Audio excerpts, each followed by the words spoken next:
आज और इंडिया में आपका स्वागत है। रुक करते हैं खास खबर के साथ। खबर महाराजगंज से है, जहां नेपाल के पाल्पा जिले के रिड्डी में काली गंडकी के त्रिवेणी संगम पर 2 दिवसीय शालिग्राम महोत्सव का भव्य आयोजन किया गया, जिसमें भारत व नेपाल से आए श्रद्धालुओं को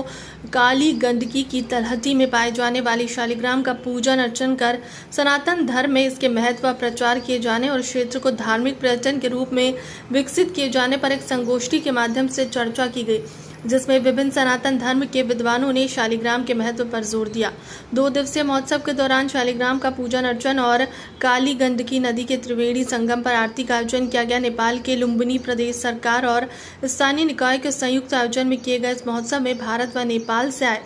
विभिन्न विद्वानों ने बताया कि धार्मिक रूप से शालिग्राम का सनातन धर्म कितना महत्व है, इस पर अपनी राय व्यक्त की है। देखिए महाराजगंज से संवाददाता रमन वर्मा की हाल।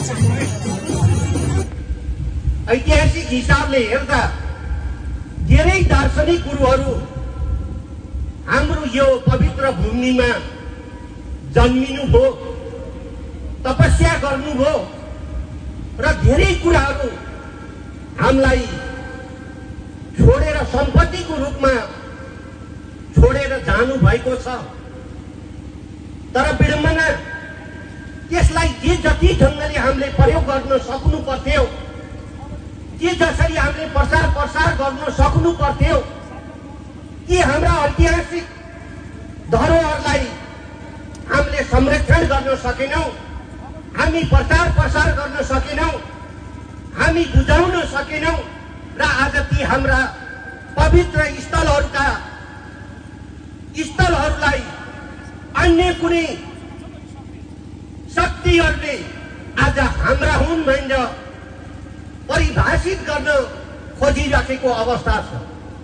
त्यस मानेमा पनि हामी यो पवित्र भूमिमा जन्मिएको नाताले हाम्रा ती ऐतिहासिक धरोहरको संरक्षण गर्ने, सम्वर्धन गर्ने त नैतिक रूपमा त्यो जिम्मेवारी र दायित्व तपाईँ हामी सबैको हो भन्ने ठानेर